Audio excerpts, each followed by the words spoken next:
little video that might help with our love for self. Seems to be a theme at the moment. So why don't we just come to a comfortable seated position, or I say a comfortable seated position, I've come into Sukhasana, which technically means comfortable seated position, but might not be for you. But if you can come into this, come into this. If it's really tricky for you, then have your legs apart and your feet out like this. But otherwise, in this Sukhasana position, and just having a sense of softening through your outer thighs as much as you can. Okay, so you're softening through your outer thighs and not just letting the knees kind of sink down and causing tension through your inner thighs. So just have the feet really attentive. And then just rest your hands on your thighs and close your eyes. And just really feel where your hands, an extension of your heart space, are in contact with your thighs.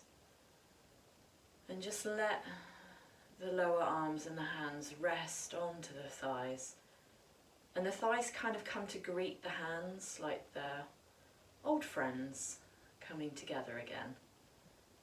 And then just let your upper arm bones almost go back a little, just a tiny bit, so that you can unstick your shoulder blades.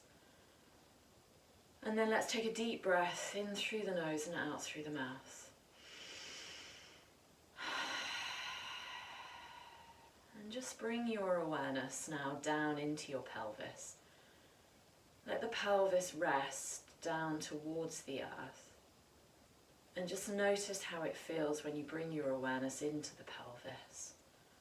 It's the sacral chakra, right? Swastisthana. It's all about the self, essentially, our relationship with ourselves. And so if we don't like ourselves very much, then we might feel that in our sacral chakra here in Swastisthana, and there might be some tension, some holding. We might even not want to bring our awareness there at all. We might suffer with menstrual irregularities, for example, hip pain, whatever it might be. So we notice how it feels. And then with a sense of joy for the self, or not, as the case may be, let's take a breath in and let's circle, shall we, from left knee around to right knee. And then exhale from right knee all the way around to left knee. Okay, so a nice circular movement through the pelvis. So I say through the pelvis, almost around, like as if you had like a sacred lake within your pelvis, okay, because Swastisthana, the chakra here, is represented by the element of water.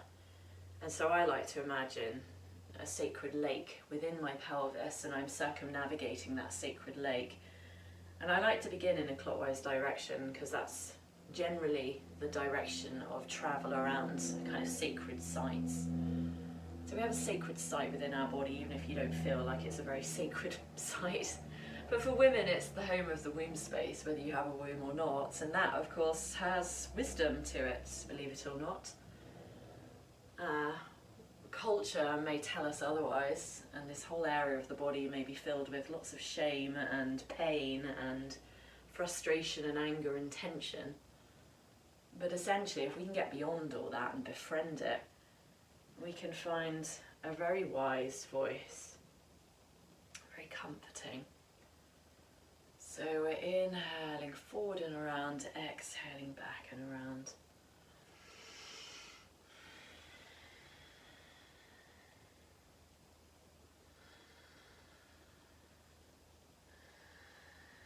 Okay, and then we'll change direction. So following your next exhalation, let's inhale from right knee around to left and exhaling from left to right. And just really trying to enjoy the kind of fluidity of the movement. So again, that idea of the water, fluid, being fluid in our lives, in our approach to life, in our relationship with ourselves. Like in this particular chakra again, not only the idea of creativity and passion, you know, what makes us feel alive.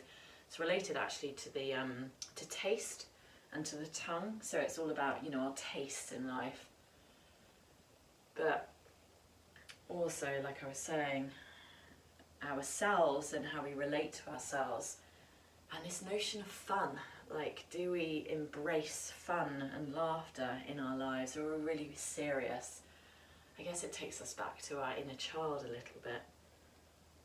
Whether we know how to play and have fun, and whether we can embrace more of that in our lives.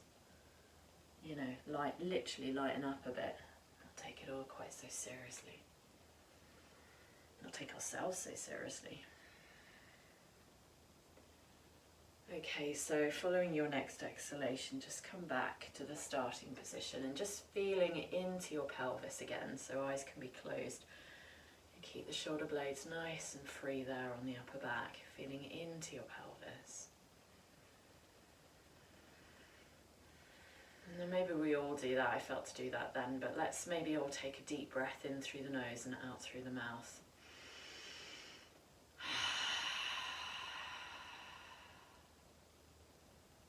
And then we'll change the cross of the ankles if you've got your ankles crossed, and just settle here again into that sense of not shortening, but softening through the outer thighs. A sense that your feet could still find the earth at any moment if they wanted to, you know, so you're not kind of like hanging out there. There is a context, there is a container, and there's a sense of the thigh bones coming deeper, almost deeper back in the hip joints, as if they could frame the spine. Okay, and then moving from the pelvis, awareness there, let's come up into the rib cage a little bit more. So you can feel your hands, like I said, the extension or an extension of your heart space, how we touch lives often with our hands, maybe with our presence, right? And then let's just free the shoulder blades. So just have a little wiggle around the shoulder blades and just have a sense of your collarbones as well. And have a sense of your armpits. So you start to notice more of the rib cage as well and everything else that's around it. So we try and lighten the shoulders a little bit, not lifting them aggressively up to the ears, but just lightening them a little bit. The upper arm bones can come up and back a little bit. And then I like to think of it like a figure eight. So you've got the bottom of your figure eight, your pelvis, and your rib cage the top of the figure eight, you know, the infinity symbol, as below, so above. You know, it's like heaven and earth. And we're going to take a twist through our centre. Our centre often gets like locked. The diaphragm sometimes can harden, can carry a lot of stuff in our solar plexus, especially a lot of lack of love for self actually. So we're going to twist through that space, try and release it a little bit so we can connect the wisdom of the womb space with the wisdom, the teacher, the inner guide in the heart. So we'll take a breath in here, and then as you breathe out from your centre, literally like the figure eight where the lines cross, twist your chest towards the right. So keep the entirety of your chest, okay, it's a round space. I should really call it the rib cage rather than the chest, because the chest you just think on the front, but think about the whole of your rib cage. So keep the pelvis nice and spacious as well. It's almost like the pelvis is turning to the left as the rib cage turns to the right. And the hands can just support the posture. So I'm not leaning on my hands. Some of you might find you have to because of tightness in your hip joints or your lower back. But otherwise the hands can just rest just as a potential support, but without limiting the posture. And then finding your collarbones and breathing with awareness. In and out through the nose. If you can in yoga, we're breathing through the nose. Nice and steady, lengthening if you can into your exhalation. You can take the twist up into your neck as well, trying not to drop the chin towards the chest, trying not to round the upper spine. So keeping your throat spacious. And then we'll take a breath in here, and as you breathe out, releasing from the twist this way, finding your centre, a little bit of kind of moving from side to side, like in a round, in a more circular direction before you take a breath in, and as you breathe out, then sort of spinning, I suppose, twisting through your waist, pelvis almost turning towards the right as the rib cage turns towards the left. And breathing again. Ujjayi breath if you're familiar, if that feels appropriate for you. Otherwise, just breathing in and out through the nose with as much awareness as possible is enough.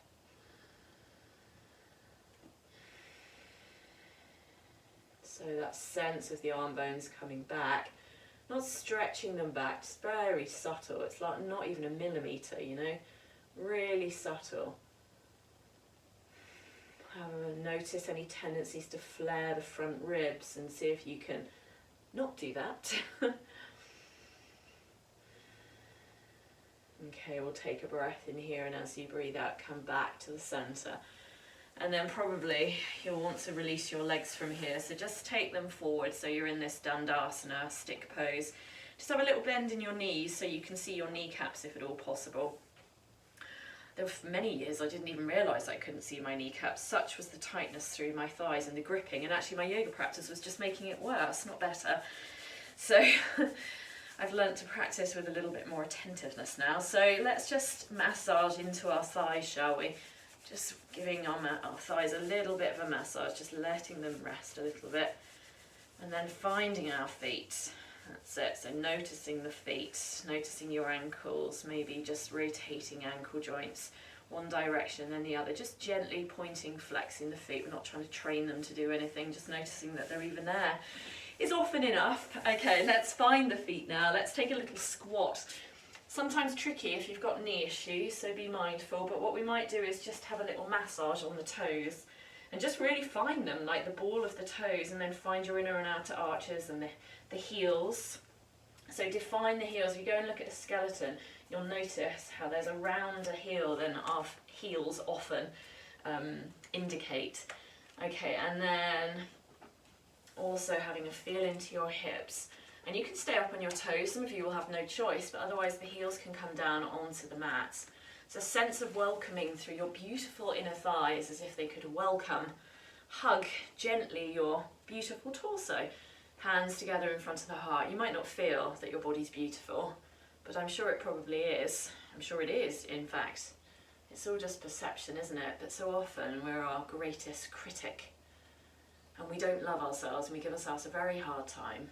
I've become increasingly aware of the effect that has on our moods and also on our digestion, actually, and on our immune system. So here we are, body, earth, feeling into our pelvis again, noticing our heart. Okay, and then we'll bring the hands down onto the mat. Let's just turn the heels out slightly. And then the heels can find the mat, and I want you to very slowly explore opening your knee joints. Think of the knee joints as like balls, and you're just right in the middle of your knee joints, and you're expanding outwards in all different directions. So you're not locking your knees. Just notice the tendency to lock the knees, and try not to do that. So it might be that you don't actually completely straighten your knees. Anyone that has back issues, it can be problematic sometimes hanging there like that. I mean, I'd rather you weren't hanging. You can bring your forearms onto your thighs if that's more comfortable for you, like I'm demonstrating. But otherwise, your hands can be on the mat or on your legs. Again, come back to that idea of a softness through the hands and lightening through the shoulders, so they're not sort of pulling, the shoulder joints aren't pulling on your rib cage. Your breath can be more easeful. Not gripping through your centre. You've got that nice round, full pelvis. Sitting bones and heels are in communication with one another. You're not trying to pull them apart. Okay, all you're doing is opening through your knees and just exploring your legs, keeping the back of the body, almost wrinkling the skin on the back of the body, you know, being kind to the self. Breath. Okay, and then we'll take a breath in here. And as you breathe out, bring yourself all the way back down into Malasana, a little squat here. Again, just that sense of spaciousness, lightness through the shoulders. And then we're going to bring ourselves all the way down to sit. Some of you might need to use your hands to bring yourself down to sit. Okay, and then from there, we're just going to come down onto our backs. Okay, and we'll lift the feet up in the air. So just come onto your backs, but have your feet up in the air. Just notice your kneecaps again, so maybe there's a slight bend in your knees. This can be really helpful for your grounding, actually. Find your feet. I don't mean that to sound stupid, but just be aware even of your feet. Soften into your thighs as much as possible. We're going to take a breath in, and as we breathe out, the feet are going to find the earth. And as the feet find the earth, let the knees almost go down with the feet, but let the thigh bones go deeper into your hips. And hopefully that might take you off the small of your back. Okay, soften through your pubic bones. That's it. So nice spacious pelvis again. Arms down on the mat. Maybe you do nothing else, otherwise really finding your feet. Rest the knees down to the feet. And then let's notice thigh bones, pelvis, taking a breath in, a breath out, and up your buttocks come and up the spine comes without pushing it up. So just keep coming down through your feet, not pushing them down, but resting them down. And that will bring you up with a sense of lightness. So no gripping buttocks if at all possible. Some of you will touch your buttocks and go, well, how on earth is it possible not to grip them? But it is, honestly. It did take me a good while to, I guess, retrain my body to find different movement, ways of moving that weren't causing my buttocks to tense and my back to tense and actually my thigh muscles to overly grip. So I learned a way of practicing that was kinder to myself and helped me to love myself and accept myself rather than constantly giving myself a hard time. So let's maybe find the hands, or let the hands find one another. But again, just keeping round shoulders. And here, no gripping in your tummy. Beautiful connection between womb space and heart space.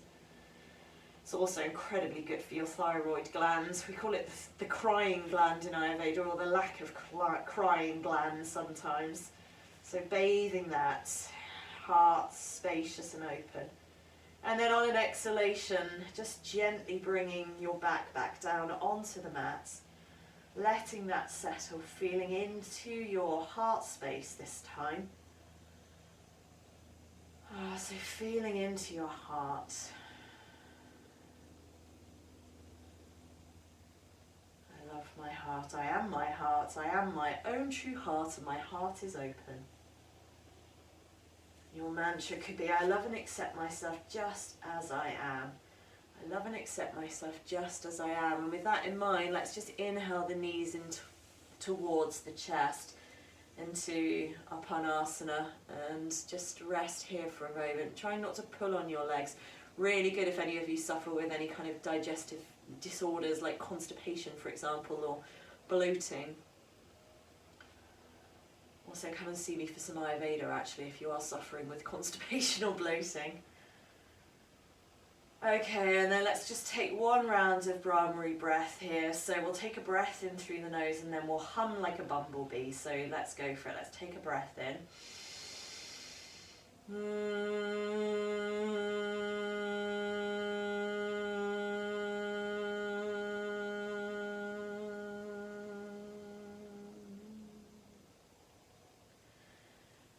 And then release your feet down onto the mat and rest. And I would highly recommend now trying to find a guided relaxation or yoga nidra that you can just rest into yourself with for the next 10 to 20 minutes or however long the recording is. But really it's such a lovely gift to be able to give ourselves the one of rest. So I hope that was helpful. Don't forget, I love and accept myself just as I am. Thank you.